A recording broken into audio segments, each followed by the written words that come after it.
You do need to think about what kind of content can I create right now, given the times that we live in. Are you ready for an Instagram profile makeover? In this video, I'm going to share with you how to make your Instagram profile look good. So, have you ever seen those profiles that they just look so satisfying? They have that perfect grid, they're posting all this content and people are sharing it, their accounts are growing. So, my name is Jelena Ostrovska from JelenaOstrovska.com. Welcome back to my channel, super excited to see you here. This is the best place for coaches, consultants, and entrepreneurs who are trying to monetize their expertise on social media. And in this video, we're going to be talking all about how to make an Instagram profile makeover for your account, because things change as the years go by. Nobody really cares about too much about your face. I mean, as rude as it sounds, but nobody's really going to share your content where it's just you standing there, you at a perfect photo shoot with a perfect makeup or with the perfect hair. No one's really going to care about that these days. So these days, what works on Instagram well is the content that is shareable, the content that is savable, and the content that people actually want to engage on and come back to your profile more and more and more. So that's what this video is going to be about.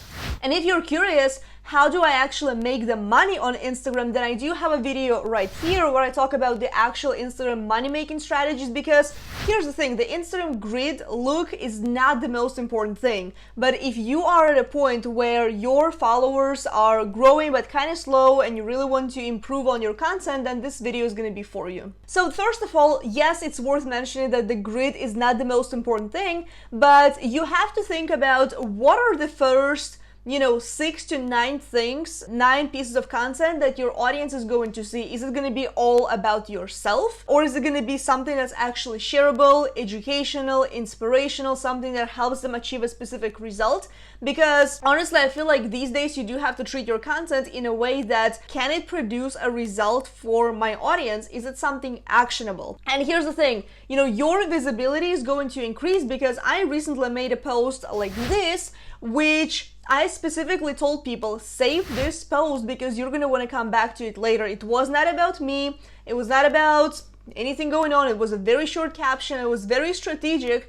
And you can see by this post, it's very much shareable. That is something that is current right now. I don't know if you struggle with anxiety, but that's something that I have been struggling with during this pandemic, and that's not something that I really talk about often, but I was like, let me just do a post on that and, see how people are actually going to respond to that, because you do need to think about what kind of content can I create right now, given the times that we live in. And here's the thing, the shareable content idea, it may slow down your engagement at first, and I've definitely seen a drop, and I'm not actually the only one who does see the drop in posts like this. You can check out this post, it was very little. This one as well, it was not the best engagement at all. So, however, there are going to be posts where people are going to share, they are going to save, they are going to keep coming back for your account. And honestly, my follower number actually has increased as well as a result of creating content that is more focused on my audience rather than on me posing in pictures all over,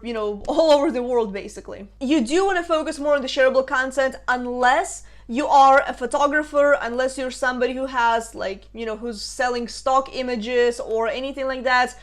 Focus on what is it that people are actually going to share.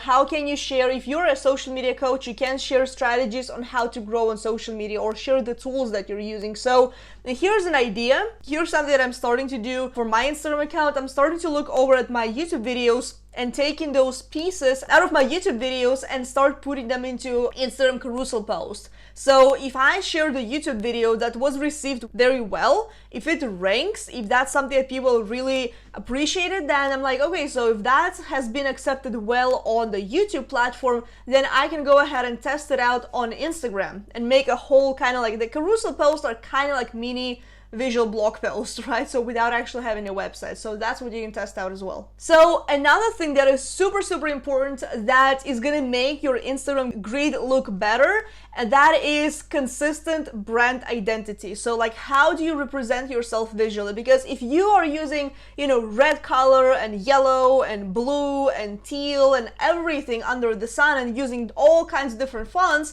there are some accounts that do really well, but if you want to care about the aesthetically pleasing account, of your own, then I would recommend doing the two things that are definitely going to make your account stand out, and it's also going to make you memorable, because that's one thing that people are really going to, remember you for. Like, I do remember the accounts that have that grid, because it makes me want to come back for more and see like what else are they posting. So, and in fact, those kinds of accounts also turned me into their customers. So that's something to consider as well. But the two most important things really are your color palette and your fonts. And you can choose those on Canva, my absolute favorite tool. And I feel like those two resources that I'm about to share, nobody is really talking about them at all. At least I haven't seen a whole lot of training on that, and I found this by accident. So here's what you want to do.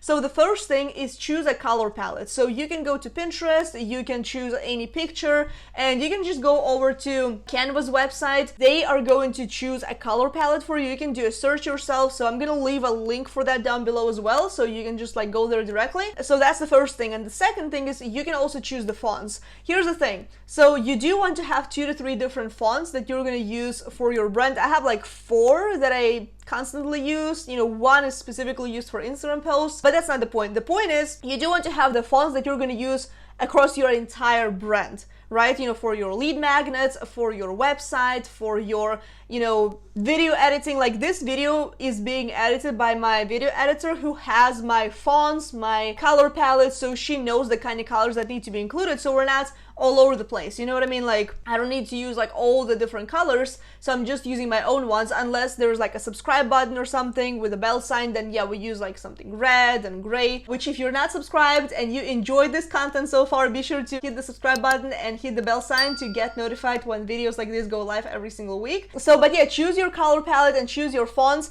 And for the fonts, Canva actually has a resource, which I'll leave a link for that down below as well, where you can choose one font that you like, and they're going to pair it with the second font. So I prefer to have 3 kinds of fonts. I prefer to have one that is going to be kind of bold, that I can use for my even YouTube thumbnails. Again, I use the same colors, the same everything in most of them.